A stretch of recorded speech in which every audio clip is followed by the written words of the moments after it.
One of the most persistent claims in the climate debate is that global warming leads to more extreme weather. This is a common concern expressed by those who fear a dangerously warming planet. President Barack Obama did so eloquently in his 2013 State of the Union address when he talked about the devastating impact of raging fires and crippling drought and more powerful storms. Many others have offered similar sentiments. Global warming is a problem that needs to be addressed, but exaggeration doesn't help and often distracts us from simple, cheaper, and smarter solutions. To find those solutions, let's address the three horsemen of the climate apocalypse to which President Obama referred. Historical analysis of wildfires around the world shows that since 1950, their numbers have decreased globally by 15%. Estimates published in the Proceedings of the National Academy of Sciences shows that even with global warming, the level of wildfires will continue to decline until mid-century and won't resume on the level of 1950, the worst for fire, before the end of the century. Claiming that droughts are a consequence of global warming is also wrong. The world has not seen a general increase in drought. A study published in Nature in March 2014 shows globally that there's been little change in drought over the past 60 years. The UN Climate Panel in 2012 concluded, some regions of the world have experienced more intense and longer droughts, in particular in southern Europe and West Africa. But in some regions, droughts have become less frequent, less intense, or shorter, for example in central North America and northwestern Australia. And finally, the third horseman, hurricanes. Global hurricane activity today, measured by total energy, hasn't been lower since the 1970s. While it's likely that we will see somewhat stronger, but fewer, storms as climate change continues, damages will be lower because we'll be better adapted. A March 2012 Nature study shows that the global damage cost from hurricanes will be 0.02% of gross domestic product by 2100, down 50% from today's 0.04%. Let me make this clear. This does not mean that climate change isn't an issue. It means that exaggerating the threat concentrates resources in the wrong areas. Consider hurricanes, though similar points hold for wildfire and drought. If the aim is to reduce storm damage, then first focus on resilience, better building codes, and better enforcement of those codes. Ending subsidies for hurricane insurance to discourage building in vulnerable zones would also help, as would investing in better infrastructure, from stronger levees to higher capacity sewers. These solutions are quick and comparatively cheap. Most important, they would diminish future hurricane damage, whether climate-induced or not. Had New York and New Jersey focused resources on building seawalls and adding storm doors to the subway system and making simple fixes like porous pavements, Hurricane Sandy would have caused much less damage. In the long run, the world needs to cut carbon dioxide because it causes global warming. But if the main effort to cut emissions is through subsidies for chic renewables like wind and solar power, virtually no good will be achieved at very high cost. The cost of climate policies just for the European Union, intended to reduce emissions by 2020 to 20% below 1990 levels, are estimated at about $250 billion annually, or about $20 trillion over the century. And the benefits, when estimated using a standard climate model, will reduce temperatures only by an immeasurable 1/10 of a degree Fahrenheit by the end of the century. Even in 2040, under its most optimistic scenario, the International Energy Agency estimates that just 2.2% of the world's energy will come from wind and solar. As is the case today, almost 80% will still come from fossil fuels. As long as green energy is more expensive than fossil fuels, growing consumer markets like those in China and India will continue mostly to be powered by them. Solar, wind, and other renewables are still inefficient because they require subsidies of more than $120 billion a year. And even in 2040, they won't be efficient. The International Energy Agency estimates they will still require more than $200 billion annually. Instead of pouring money into subsidies for existing inefficient wind and solar energy, we'd be far better off supporting research and development of green energy technologies to make them cheaper, faster. When innovation eventually makes green energy as cheap or cheaper than fossil fuel energy, everyone will use it, including China and India. Until then, let's cool the fear-mongering and make practical decisions that will help people now. I'm Bjorn Lomborg, president of the Copenhagen Consensus Center.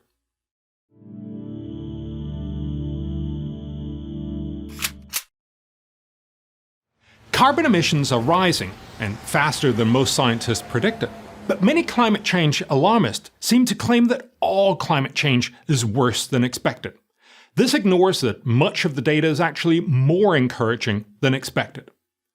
Yes, Arctic sea ice is melting faster than models expected, but models also predicted that Antarctic sea ice would decrease, yet Antarctic sea ice is increasing.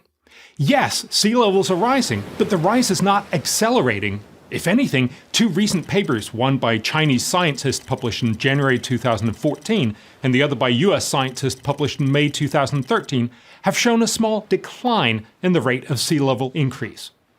We're often being told that we're seeing more and more droughts, but a study published in March 2014 in the journal Nature actually shows a decrease in the world's surface that has been afflicted by droughts since 1982. Facts like these are important because a one-sided focus on worst-case stories is a poor foundation for sound policies. Hurricanes are likewise used as an example of things getting worse. But look at the US, where we have the best statistics. If we adjust for population and wealth, hurricane damage during the period of 1900 to 2013 actually decreased slightly. At the UN Climate Conference in Lima, Peru, in December 2014, attendees were told that their countries should cut carbon emissions to avoid future damage from storms like Typhoon Hagupit, which hit the Philippines during the conference, killing at least 21 people and forcing more than 1 million into shelters. Yet the trend for strong typhoons around the Philippines have actually declined since 1950, according to a study published in 2012 by the Journal of Climate. Again, we're told that all things are getting worse, but the facts don't support this. This does not mean global warming is not real or a problem, but the one-sided story of alarmism makes us lose focus. If we want to help the world's poor, who are the most threatened by natural disasters, it's less about cutting carbon emissions than it is about pulling them out of poverty. The best way to see this is to look at the world's death from natural disasters over time. In the Oxford University database for death rates from floods, extreme temperatures, droughts, and storms, the average in the first part of last century was more than 130 dead every year per million people. Since then, the death rates have dropped 97% to a new low in the 2010s of less than 4 per million. The dramatic decline is mostly due to economic developments that help nations withstand catastrophes. If you're rich like Florida, a major hurricane might cause plenty of damage to expensive buildings, but it kills few people and causes only a temporary dent in economic output. If a similar hurricane hits a poorer country like the Philippines or Guatemala, it kills many more people and can devastate the economy. So let's be clear, climate change is not worse than we thought. That doesn't mean it's not a reality or not a problem. It is. But the narrative that the world's climate is changing from bad to worse is unhelpful alarmism that prevent us from focusing on smart solutions. A well-meaning environmentalist might argue that because climate change is a reality, why not ramp up the rhetoric and focus on the bad news to make sure the public understands its importance? But that's exactly what we've done for the past 20 years. Yet despite dramatic headlines, apocalyptic documentaries, and annual climate summits, carbon emissions continue to rise, especially in rapidly developing countries like India, China, and many African nations. Alarmism has encouraged the pursuit of a one-sided climate policy of trying to cut carbon emissions by subsidizing wind farms and solar panels. Yet today, according to the International Energy Agency, only about 0.4% of global energy consumption comes from solar photovoltaics and windmills. And even with exceptionally optimistic assumptions about future deployment of wind and solar, the International Energy Agency expects that these energy forms will provide a minuscule 2.2% of the world's energy by 2040. In other words, for at least the next 2 decades, solar and wind energy are simply expensive, feel-good measures that will have an imperceptible climate impact. Instead, we should focus on investing in research and development of green energy to lower its costs. So everyone will want it, including China and India. We urgently need a more balanced climate conversation if we ought to make sensible choices and pick the right climate policy that can actually help fix climate change. I'm Bjorn Lomborg, president of the Copenhagen Consensus Center.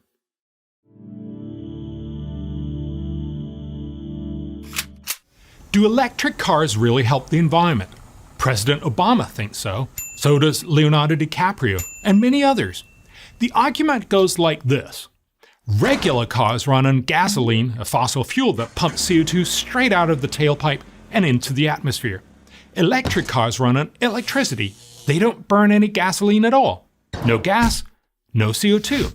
In fact, electric cars are often advertised as creating zero emissions.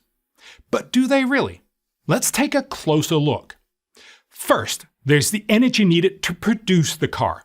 More than 1/3 of the lifetime carbon dioxide emissions from an electric car comes from the energy used to make the car itself, especially the battery. The mining of lithium, for instance, is not a green activity. When an electric car rolls off the production line, it's already been responsible for more than 25,000 pounds of carbon dioxide emissions. The amount for making a conventional car, just 16,000 pounds. But that's not the end of the CO2 emissions.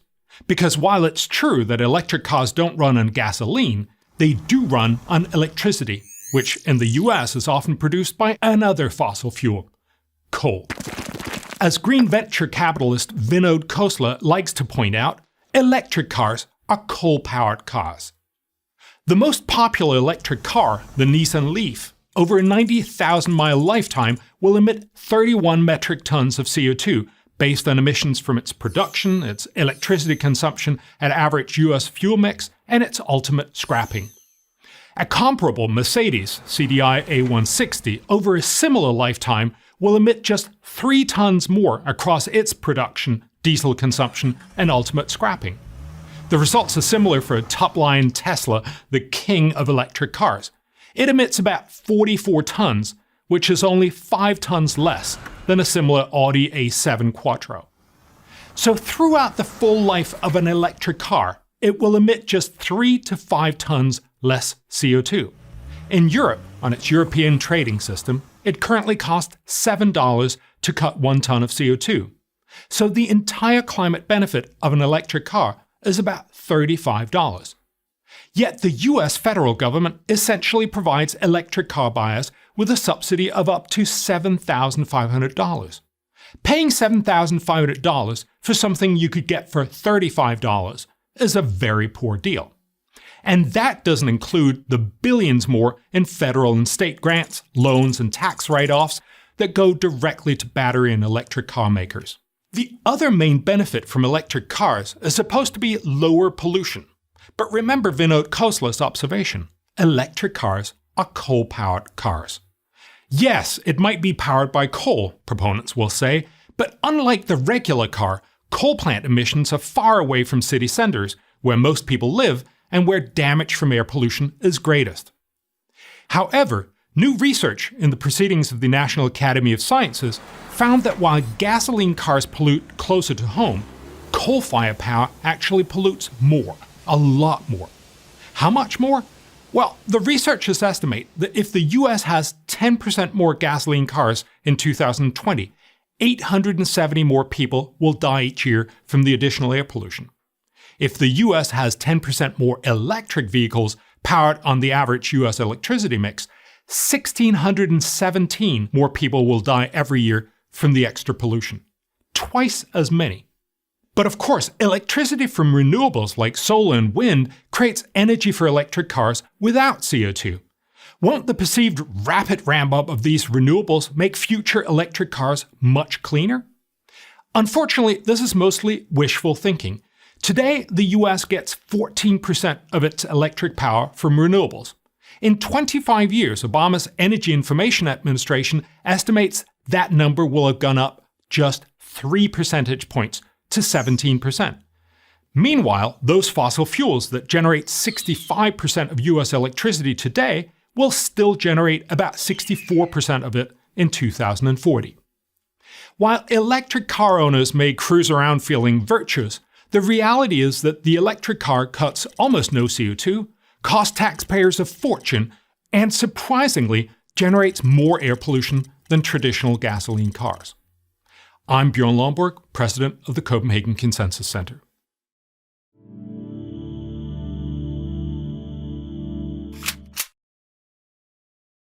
You are what you eat, goes the old saying. And everywhere we're urged to eat organic. It's more nutritious, pesticide-free, and protects animals and the environment. At least that's what we are being told, or rather, sold. And thanks to a lot of very effective marketing, many people believe it. That's why when researchers at Cornell University gave study participants a choice between two identical items, one labeled organic and one regular, the participants confidently declared the organic choice to be lower in calories and more nutritious. They also said they'd pay 16 to 23% more for the organic choice. But these beliefs about organic food have nothing to do with reality. In 2012, Stanford University's Center for Health Policy did the most comprehensive comparison and found organic foods are not nutritionally superior to conventional alternatives. And a more recent review of 20 years of research into animal products by Italian researchers confirmed these findings. The authors concluded, scientific studies do not show that organic products are more nutritious and safer than conventional foods. That's fine, you might say.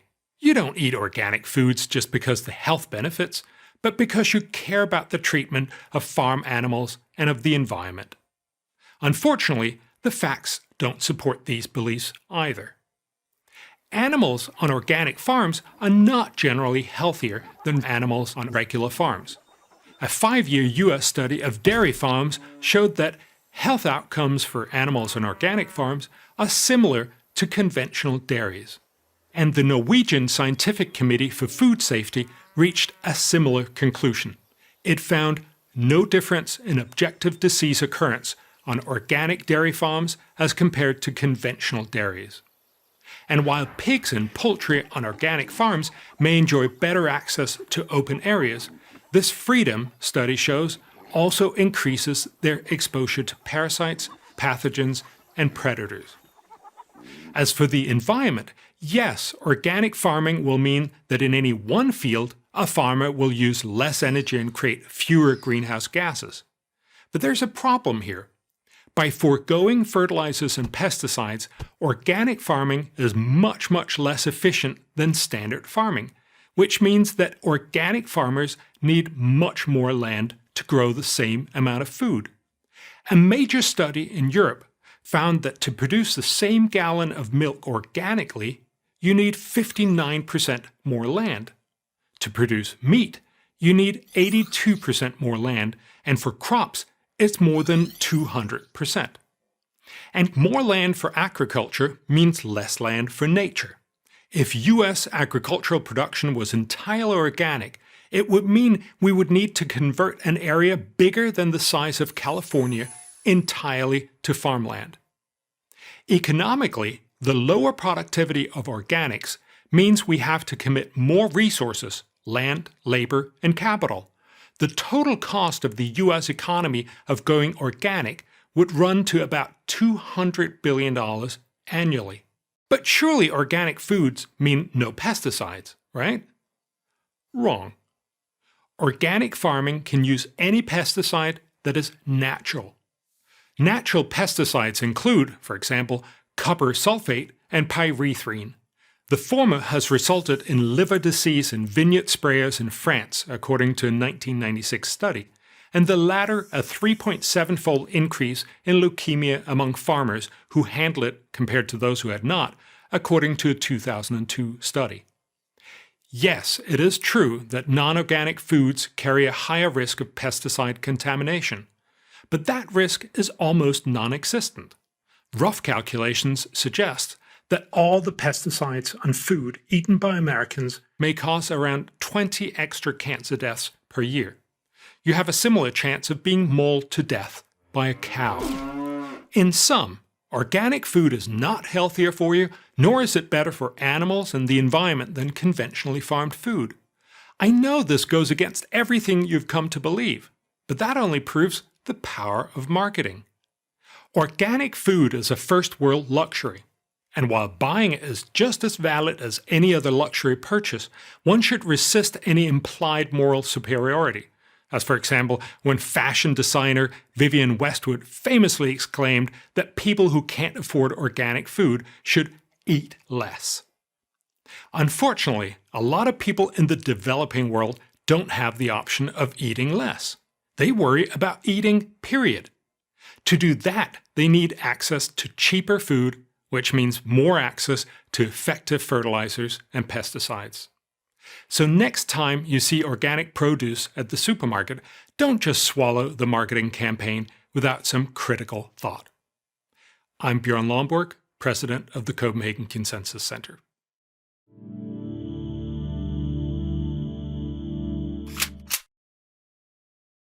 Much has been made of the Paris Climate Agreement signed by the leaders of 178 countries in 2016. French Foreign Minister Laurent Fabius, speaking for many, called it a historic turning point. The head of the U.S. Environmental Protection Agency, Gina McCarthy, echoed the minister's remark when she testified before the House Committee on Science, Space and Technology. The Paris Agreement was, she said, an incredible achievement. But when pressed by committee members to explain exactly how much this treaty would reduce global temperatures, she would not, or could not, say. This combination of grand pronouncements and vague specifics is a good strategy for Paris Agreement fans to take, because the agreement will cost a fortune but do little to reduce global warming.